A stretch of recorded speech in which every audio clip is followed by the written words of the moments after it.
Mesdames et messieurs, bonjour. Je suis Herman, toujours ravi de vous retrouver sur cette chaîne Éducation financière. Ici, nous parlons business, nous parlons éducation financière. Donc, si ces deux sujets vous intéressent, n'hésitez pas de vous abonner à la chaîne, ainsi vous ne manquerez aucune de nos prochaines vidéos. Comme vous pouvez le constater à l'écran, aujourd'hui nous allons parler de quelque chose d'assez intéressant, de quelque chose d'assez important. Parce que nous sommes des êtres humains, nous devons vivre et naturellement pour vivre, nous devons avoir de l'argent, nous devons avoir un revenu qui nous permet de satisfaire à nos besoins. Maintenant, la question qui revient très souvent, c'est comment faire pour avoir un revenu. Quelles sont les différentes manières qui existent ou bien qu'on peut exploiter pour avoir un revenu. Donc, vous allez constater à l'écran, il y a ce formidable outil qu'un auteur que j'apprécie beaucoup, en l'occurrence Robert Kiyosaki, a développé dans un de ses best-sellers qui est intitulé Le cadran de cash flow. Donc, vous avez là devant vous l'illustration de tout ce livre qu'il a écrit. Donc, c'est un livre qui décrit comment avoir de l'argent, qui décrit les différentes façons d'avoir de l'argent. Donc, vous avez là quatre façons différentes d'avoir de l'argent. Vous avez ici le premier cadran qui est matérialisé par la lettre E qui signifie employé. Vous avez le second cadran qui est matérialisé par la lettre S qui signifie travailleur indépendant. Vous avez ici le troisième cadran qui est matérialisé par la lettre B qui signifie business owner ou bien qui signifie entrepreneur ou qui signifie grosse entreprise. Et puis vous avez ici enfin le quatrième cadran qui est matérialisé par la lettre I qui signifie investisseur. Donc globalement, chacun de nous qui gagne déjà un revenu, naturellement, est positionné dans l'un de ces cadrans. Naturellement. Je pense qu'en fonction de ce que vous faites, au terme de cette vidéo, vous devez être capable de vous positionner dans l'un de ces cadrans. Alors, beaucoup regardent ce schéma, mais ne comprennent pas grand-chose ou bien ne comprennent pas sa quintessence. Parce que être employé, ça signifie quelque chose. Peut-être là-bas, tout le monde s'en sort. Être travailleur indépendant, être business owner, être investisseur, très souvent, il y a un peu de confusion. Donc, cette vidéo est là, mesdames et messieurs, pour apporter un petit éclairci, pour apporter notre éclairage, pour que chacun puisse cerner dès à présent qu'est-ce que signifie chacune de ces lettres-là, ou bien lorsque vous êtes positionné dans un cadran, que vous comprenez exactement là où vous êtes. Donc, si vous voulez bien comprendre ces détails, restez jusqu'à la fin de la vidéo parce qu'on va naturellement commencer par le premier cadran et on terminera par le dernier. Alors, top, c'est parti. On va rentrer directement comme ça dans le vif du sujet. Alors, ici, vous avez E qui signifie employé. Alors, lorsqu'on est jeune, lorsqu'on est petit, on part à l'école, on fréquente, on apprend un métier. Et puis, lorsqu'on a terminé avec ses études, le réflexe naturel, et bien d'ailleurs la société dans laquelle nous vivons nous conduit naturellement à chercher un boulot. Et lorsque nous trouvons ce boulot-là, nous sommes recrutés, nous sommes embauchés par une entreprise, c'est-à-dire par quelqu'un, par un business owner. Et puis, nous travaillons au sein de cette entreprise comme un salarié afin d'avoir un revenu tous les mois. En détail, ça veut dire que nous échangeons notre temps contre de l'argent qui nous est payé chaque fin du mois. En d'autres termes, ça veut aussi dire que si nous sommes fauchés, si nous sommes empêchés au point où nous ne pouvons plus aller au travail, naturellement, on ne pourra pas avoir ce revenu-là à la fin du mois parce que en entreprise, il est clair que pas de travail, pas de salaire. Ça, c'est une évidence. Donc, être salarié, ça veut dire que vous travaillez pour une entreprise, c'est-à-dire vous travaillez pour un patron, vous échangez votre temps contre de l'argent parce que vous devez aller au travail tous les jours, de lundi à dimanche, pour certains, de lundi à vendredi pour d'autres, de lundi à samedi pour d'autres. Donc, tout dépend. Les horaires sont fonction de chaque entreprise et fonction aussi de la législation de chaque pays. Ça, c'est pour des entreprises qui respectent bel et bien la législation. Donc, lorsque vous échangez ce temps, en contrepartie, l'entreprise vous reverse une rémunération. Donc, voilà la première façon de gagner de l'argent. Maintenant, la seconde façon, c'est quoi? C'est être travailleur indépendant.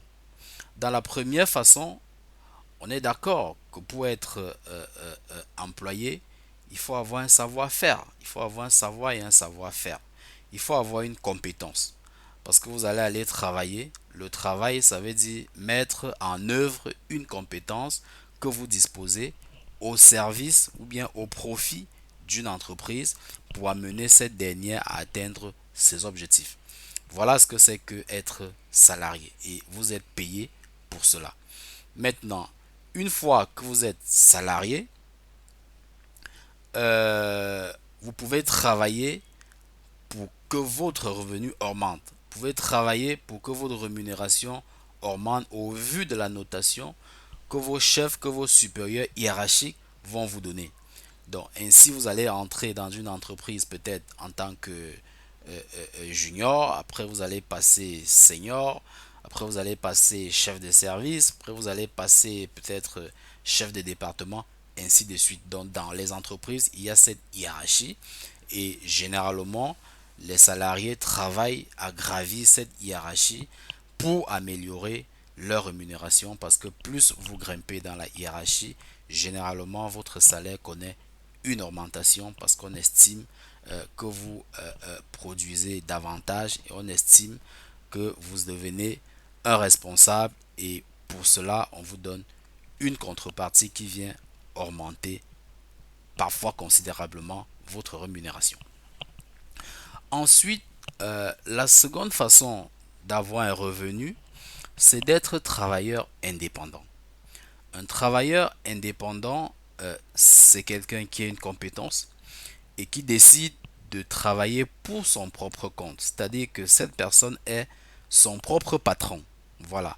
Cette personne n'a pas pour rémunération un salaire, non. Parce que cette personne traite directement avec ses clients. Si vous êtes mécanicien par exemple, vous pouvez décider d'ouvrir votre garage, votre propre garage, où vous allez travailler directement avec vos clients et ces clients vont vous payer.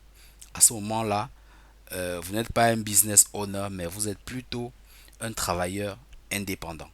Vous pouvez être un avocat, vous ouvrez votre cabinet, votre étude, vous travaillez directement avec vos clients et chaque fois vos clients vous payent. Vous voyez que là, vous échangez toujours votre temps contre de l'argent. Parce que si vous tombez malade et que vous ne travaillez pas une semaine, naturellement, un client ne vous payera pas puisque vous n'étiez pas là pour résoudre leurs problèmes.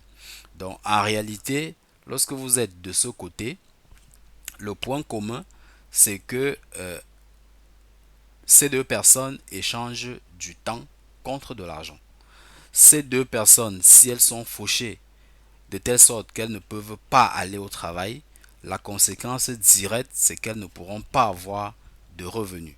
C'est de ça qu'il est question et c'est davantage ce qui a lieu de retenir lorsqu'on est employé, c'est-à-dire salarié, ou lorsqu'on est travailleur indépendant. Et très souvent, vous allez constater, hein, si vous regardez autour de vous, vous allez vous rendre compte que les travailleurs indépendants mettent parfois même beaucoup plus de temps au travail que les employés. Parce que les employés dans des entreprises, les horaires de travail sont réglés. On va dire de 8h à 17h, parfois à 18h. Mais un travailleur indépendant, vous allez constater qu'il y en a même qui vont travailler 10 heures de temps par jour. D'autres vont travailler 15 heures de temps par jour parce que plus ils travaillent, plus ils gagnent. Ça reste toujours qu'ils échangent leur temps contre de l'argent. Maintenant, la troisième catégorie, c'est business owner, c'est-à-dire des gens qui ont mis en place un système qui peut fonctionner même en leur absence. C'est-à-dire que même à distance, ils peuvent piloter leur business. Ils peuvent faire des délégations pour que leur entreprise fonctionne même en leur absence. C'est ça qu'on appelle les business owners. C'est-à-dire qu'il s'agit des grosses entreprises, telles que si je prends l'exemple des brasseries. Voilà, vous allez constater que le patron des brasseries peut ne pas être là pendant 2 semaines, pendant un mois, même pendant 2 mois. L'entreprise va fonctionner. Même étant à distance, il peut piloter les affaires de l'entreprise et ça fonctionne parce que c'est un système qui est mis en place. Beaucoup de personnes, beaucoup d'employés sont mis à contribution pour que la machine tourne même en l'absence du dirigeant. C'est différent avec le travailleur indépendant. Parce que le travailleur indépendant est la seule personne qui maîtrise les tenants et les aboutissants de son affaire. Un avocat, par exemple, s'il n'est pas là, personne d'autre ne peut aller plaider les affaires à la cour, si je ne prends que cet exemple. Parce que les professions libérales sont des professions institu-personnées. Voilà. Pour qu'un avocat puisse transformer son business en business owner, il faut qu'il recrute d'autres avocats qui peuvent gérer les affaires en son absence. À ce moment-là, il ne sera plus un self-employé. Mais tant qu'il est le seul avocat dans son cabinet, même s'il travaille avec 10 collaborateurs, son statut n'aura pas changé. Parce que s'il fait 2 jours, une semaine sans aller au boulot, ça veut dire que les affaires qu'on devait suivre, qu'on devait plaider, ne pourront pas être plaidées parce que pour plaider, il faut être avocat. Donc, je prends cet exemple pour faire vraiment le distinguo entre self-employed et business owner. Donc, c'est pas parce que vous travaillez à votre propre compte que vous êtes un business owner. Il faut bien comprendre la différence. Voilà. La différence, c'est que quand vous êtes ici, vous êtes la personne clé. Si vous n'êtes pas là, les choses ne peuvent pas aller de bout en bout. C'est de ça qu'il est question. Alors qu'ici, si vous n'êtes pas là, les choses peuvent bien fonctionner. À distance, vous pouvez donner des instructions et ça marche. C'est ça être un business owner. Donc il s'agit des systèmes, des grosses entreprises qu'on met en place et que ça fonctionne de bout en bout sans nécessairement que le dirigeant ait besoin d'intervenir du matin au soir dans le système. Maintenant, enfin, on a la catégorie des investisseurs. Voilà. Ici, également, quand j'ai parlé des entreprises, ça veut dire qu'il y a un revenu qui entre. Voilà. Parce que les entreprises ont un objet social, elles ont des services à vendre, elles ont des produits à vendre. Et lorsque cette vente-là se fait, il y a un revenu qui rentre. Et puis, naturellement, les patrons sont rémunérés sur ces revenus.